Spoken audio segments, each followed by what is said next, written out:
Yo, yo, what is up? What is up, everybody? You know what today is? Actually, today's Wednesday. It's a little bit early for this. Dean, what are we doing today, brother? We're doing some nice little preview and predictions for Fyter Fest night one. Boom, that is right. July 1st. Happy Canada Day, everybody, is what I should have started off with. Happy Canada Day. So we are here celebrating Canada Day. Right, exactly. Got a lot of them. So we are here, like you said, to essentially break down the card here, give our predictions for tonight's Fyter Fest night number 1, AEW. It's happening. Got a lot of titles on the line tonight, eh? Yeah, like 75% of them. Well, there's only 4 titles, yes. I think 3 of them are going to be on tonight's show. The women's title, tag titles, and the TNT. Yeah, it's going to be a good one, man. It's going to be a good one. So let's crack right into it with Jurassic Express taking on MJF and Wardlow. Now, this has been one we've been tracking on our show for a long time. Well, as long as we've been around, anyway. Now, honestly, it's going to be a fun one. I think we got big guys. We have Luchasaurus. We have Wardlow in there. We have the smaller, faster guys in there with MJF and, of course, Jungle Boy and Marco. Right? It's a 3-on-2. Is that what it is? I don't believe so. I don't think so. I think it's just, so it's just going to be the two of them. Luchasaurus. I believe so. Well, yeah, I heard that. Marco's going to play. Marco's going to have something to do with this thing, anyways. Especially the way that he's been being thrown around lately and being used. I'd love to see it for sure. Yeah, I could see what Wardlow picking him up and throwing him at Luchasaurus, maybe, or something like that. Yeah. Yeah, exactly. Oh, hang on here. What do we got here? I'm looking forward to this match, so I think it'd be good, especially with having the recent singles match between MJF and Jungle Boy, and then that epic match we saw last week with the two big men. No, so, absolutely. This should be really good. I personally have Jurassic Express winning this one, and I think it should be Jungle Boy who pins MJF, because that could help for an ongoing story. Because like MJF can still say, well, one-on-one, singles competition, I'm still undefeated. You haven't beat me where it matters. So you've got the story can play there, but obviously Jungle Boy will have a win over him, technically. And then it'd be good for Luchasaurus to get his win via the team, having just lost to, by nefarious means, to Wardlow last week. So I'm looking forward to watching the big men go at it again, because hopefully we should get some nice interaction between them two. So there should be a lot of story in this match, and a lot of story coming out of the back of it. So I'm really excited for this match. But yeah, I definitely think Jurassic Express should win this. And that's what we're doing. We're doing our prediction show based on who we think should win. Obviously, I think that when you think about pro wrestling, at least in my mind, when I do predictions, I have 2 predictions. I have who I want to win and who I think will win, because it goes like that, right? Yeah, head and heart in it. That's it. But that's it, right? That's exactly. So I think I also choose Jurassic Express for this one here. I want to see a spot where we see Jungle Boy getting tossed between the 2 guys. I think that'd be super hilarious. What's up, Rawson? Every time I see Rawson, I got to flex, because he's so muscular. He's so macho. He's the macho man, oozing machismo. I can feel his head swelling now. My house has just got smaller. I can feel him. The walls are closing, on you now. That's awesome. So anyways, we both agree here. It's Jurassic Express taking the first one here. So we're hoping that goes through. And MJF taking that pin would definitely add a dynamic into this, because it keeps going, man. Like we got a bunch of guys here, and they're telling a lot of stories. So that's pretty cool. And I think you could have another singles match between Wardlow and Luchasaurus then, and then maybe, like I say, if MJF keeps pushing that, well, you haven't beat me one-on-one, you haven't beat me one-on-one, that when they have a one-on-one match again down the line, wherever that may be, there could be a lot of story going into it. And like you were on about, like when they had the first match the other week, you had Jungle Boy to win, didn't you? Yeah. Because you thought it'd be great for Jungle Boy to beat MJF. Yeah. And be the first one to do it. So I wasn't on board at the time, but I think if this story is dragged out and told like that, then I'm happy for him to be the first person to beat him, especially when you've got like months and months of story of these two interacting, and it could be really fun. Yeah. Oh, wait, Blue. Wait. My boy Blue. Good one. Shanna says MJF needs the loss. I think so too. I think he wouldn't be hurt by the loss, that's for sure. And like I say, especially since it's in tag format. Yeah. So you can still say, look, no, one-on-one, no one's beat me. Fucking Tom. I will put Tom up here every single time I can. So we got Santana and Ortiz from the Inner Circle taking on Private Party. Party Hardy, I guess, right? Private, like who knows, right? Who's gonna appear here? Who do you think is gonna take this one here, man? I mean, it's gonna be a good one. It's gonna be a high impact match. They all are, but this is, again, we've talked about Santana and Ortiz and just their pure wrestling ability here. Private Party's coming up, but they've got a lot of really good stuff going on. They have been green in the past. I'm hoping they slow it down a bit. But who do you think is going to win this one, man? I think Santana and Ortiz, because they're more established of the two, and I think they need the win more, really. I don't think Private Party need a win at this stage, because especially if they're working with Matt Hardy, they can have that progress and grow, that they'll get better over time to get a big win eventually. But I think Santana and Ortiz need it more, especially because Inner Circle, like, they've done a lot of losing, haven't they, as like a faction. And so I think Santana and Ortiz are like the more veteran team. So I think they'll win. I think they should win. Yeah. But I wouldn't be surprised, though, if Private Party won. But I'm backing Santana and Ortiz in this one. That's a good point. Again, totally hit it on the head. Private Party at this point, they don't need wins. You know what I mean? They're the fun tag team. They're already so over. They've got Matt Hardy, and they can use it as an experience here, the loss. But Santana and Ortiz, like you said, I've been looking online. I've been trying to take off the rose-colored glasses a bit, when I look at the Inner Circle, because obviously I love Chris Jericho and I love everything they're doing. But I'm starting to look at it now a little bit more objectively. And yeah, man, like, Chris has taken on more of a comedy role here. You know what I mean? Like, they've taken, especially with the Stampede match there, instead of being aggressive and dominating the thing, he ended up taking some pretty big falls there and some pretty big spots and some moments, right, with the whole paint on the face and stuff. So they've definitely been jobbing out here, and I think they could really come back from that and start taking up some wins. And I think that happens here at Fyter Fest. So again, I got Santana and Ortiz to take it. I hope we disagree at some point in the show. Otherwise, we could have just started off and said, "Here's the list of 5 matches. We agree on every one of them. Good night, you guys. This is it." Are you still moving on? You've frozen on my screen. There you are. You're back. Okay, cool. I could have just waited like one more second, like a pro, and it'd have been fine. But yeah, we're back. I think I'm hoping Inner Circle get a clean sweep over as well. Obviously, for a prediction, that gives away my prediction for the TNT fight. But yeah. So go on, next match. What are we doing? Oh, he's left me. Glitch in the Matrix. It's a glitch in the Matrix here. I've got my internet all weird here. We're up in the north. When polar bears start moving, they knock over satellites and then the internet goes down for a bit. So somebody has to go outside, shoo them away, put the dish back up again, and realign it, right? So that takes a couple of minutes. So I do apologize. I actually know polar bear. He'll have you. All right.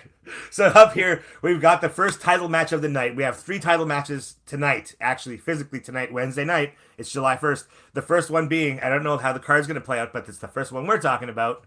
We've got the Women's Championship. Hikaru Shida is defending her championship against Penelope Ford, against the Super Bad Squad's Penelope Ford. Honestly, I don't think it's Shida's time to lose this belt yet at all. Penelope Ford is great, but Penelope Ford has a long way to go before she can beat Shida off of this streak. So I'm going to personally just come in right now and say I see Shida winning this match. I hope it does advance other things down the line. Obviously, I think we're going to see a third or the next contender come out from this. You know what I mean? Sort of out of the ashes. Maybe Nyla Rose makes her appearance again and makes a challenge. Who knows? But I say Shida wins this match. Yeah, I think this is the easiest one to pick, really. Shida, my bae, my love. Shida, yeah, she's, like you say, she's only just won the title. She's already established as being so much further up the card in the pecking order than Penelope Ford. Penelope Ford's only just got a ranking. She's great as she is.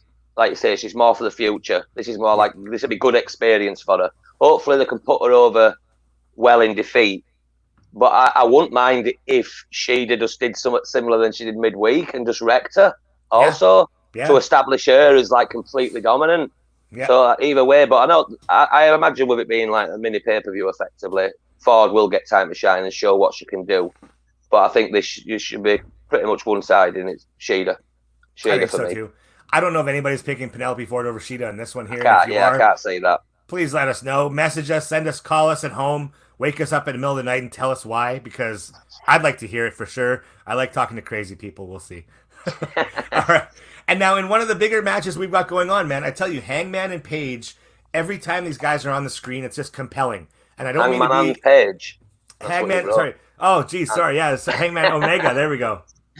That's how good Hangman is. This is why you don't wake up first thing in the morning here and do these kind of things. That's hilarious. All right. There we go. Okay.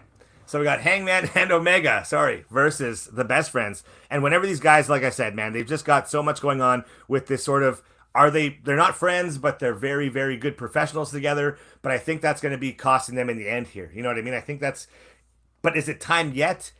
Man, it's a tough one for me because I think there's still a story to be told here with Hangman and Omega having the titles, but best friends are really good, and especially with this, like they've been on a tear right now.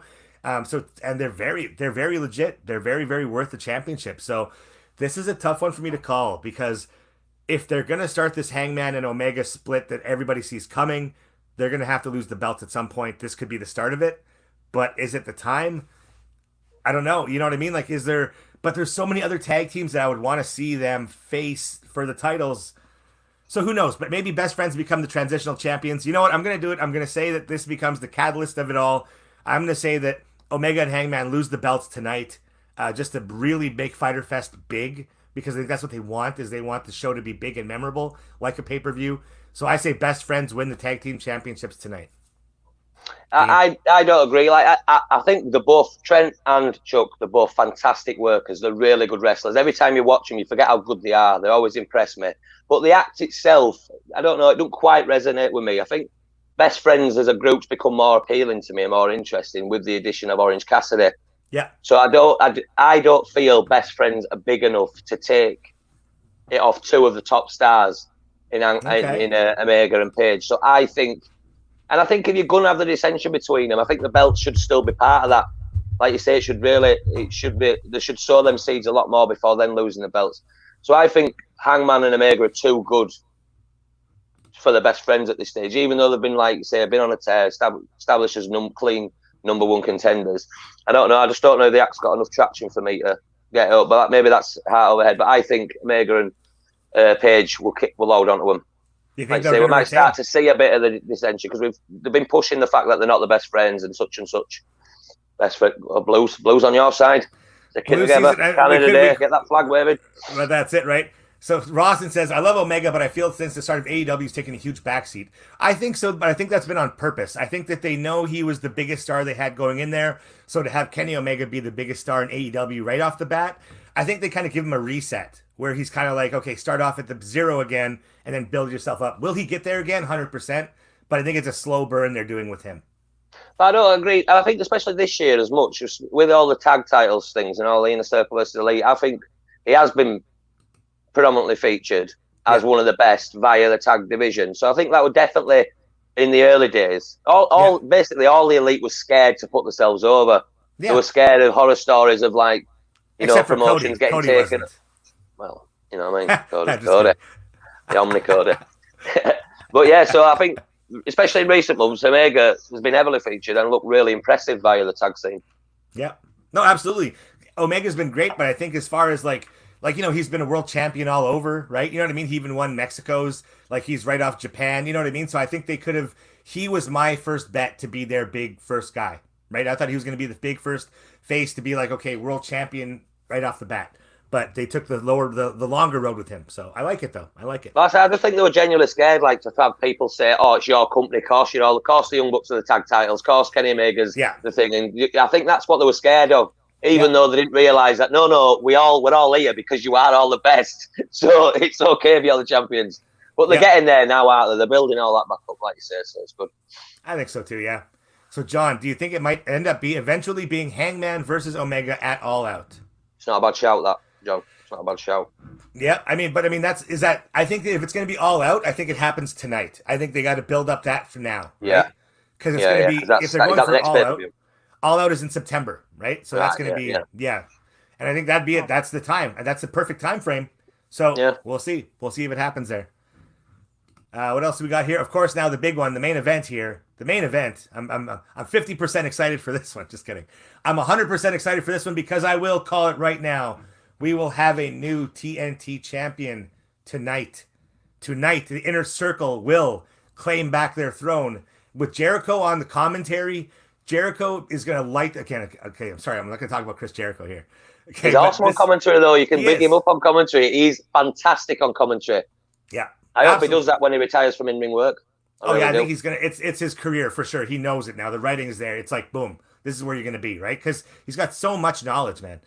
So anyways, to go back to this match here, Cody's had the TNT Championship now since its inception. He's defended it multiple times on TV here. So I think that's been his way to quickly give it prestige and get himself a little bit of a pull in there with the title to say, yes, I'm a credible champion to this belt, and it means something now, because it does. The championship does mean something now.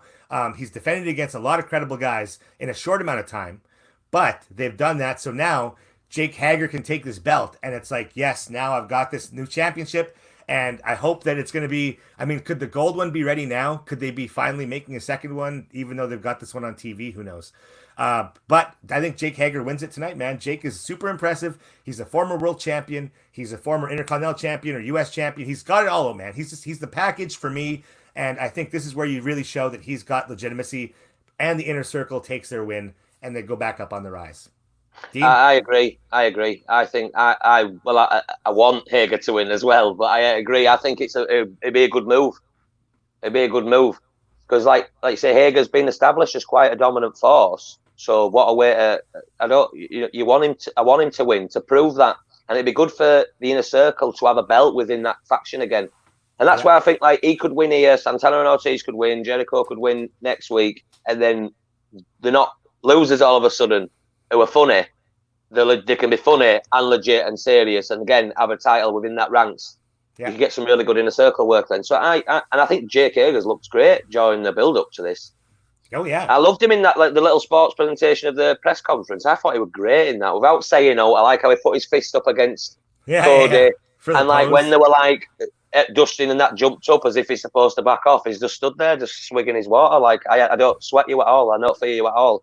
Yeah. So I hope it's going to be a case of Cody being too cocky. And like I say, his coach doesn't have much confidence in him, does he, after what Arn's been saying for the last few weeks? So, and you could have some good story with Cody off the back of that, losing that then, saying, like, especially them pushing that with Arn saying you're not ready, blah, blah, blah. They could, keep that coach, like, wrestler dynamic going and say, like, maybe your ego got in the way. Yeah. We're saying like his ego's come across. Maybe they could say, "Oh, your ego's got in the way. He wanted it too much, maybe, or such." But I think it'd be good for Hager, and like I say, he's been quite dominant in AEW. So I want to say, well, get crash you like man. But so I've got Hager too. So is that like for the same and the tag match? We've got a difference of opinion on. Yeah, I think so. Yeah, that's awesome. So we'll find out tomorrow, right? Find out tomorrow morning where we're going to fall on all this stuff. But at the end of the day, though, I think we're all looking forward to a really good show tonight. I think that's going to be the underlying message here, is that everybody's going to be excited for tonight. It's going to be a big one regardless of where the matches fall, right? So, yeah, I'm looking forward to it. Really looking forward to it. Like I said, doesn't matter the match order. I'm excited for all the matches. But you can't ask for more. You can't ask for more than that as a fan, can you? Yeah, so exactly. And like you say, not so easy to call. Like Cody could very easily beat Hager, and it wouldn't be a shock. Yeah. MJF and Wardlow could beat Jurassic Express, and it wouldn't be a shock. Best friends could win. Yeah, I think the only one that would be a shock would be Sita, Penelope Ford. I think that's the most cut and shut. But I like that as a fan, like you say, because like we say when we're making predictions, you look at it as you book it, don't you yourself? Like what makes sense. So it's nice when you can't always call them so clean. Yeah. To the point where the bookers have to swerve you. It's just like no, we've built both people up to be legitimate, and anyone can win. And that's a testament to AEW again. Yeah, exactly. We're not paid by honest. Right? Exactly. And just to say it, I mean, hey, NXT is doing their Great American Bash tonight too. So there you go. Plug for NXT. Bang. We're equal opportunist wrestling entertainers here. That's what we do. I love NXT. I missed watching it, but I cancelled the network after when they released 40% of the staff. Yeah. And wrestlers, even though they're going to make record profits again. It was like I had to make a protest, but I do miss NXT because I really enjoyed it. Yeah, I remember that though. I remember Triple H was on that group call and they said, we've noticed that one unsubscriber there out of England, that Dean Midgley, his account is gone now, and he took that money and gave it to Pornhub. So we're losing out, boys. We're losing out. Well, you know about it's free. Pornhub's free during coronavirus pandemic. You should know that. There's acting like you don't. I mean, Rawson told me. That's all I know. The second part of my joke was going to be, and then the coronavirus hit, and then it went free. Oh, right. Oh, sorry. Awesome. Dean, you are a legend. Thank you so much for spending your morning with me here again. I love every moment we get to spend together, and we'll see you again tomorrow, man. Love you, dude. Yeah. Check us out for review tomorrow, guys. Yeah, check it out. Subscribe to us. Check us out. Facebook, YouTube. We're here. We're all over the place. And you guys enjoy the show tonight. It's going to be awesome.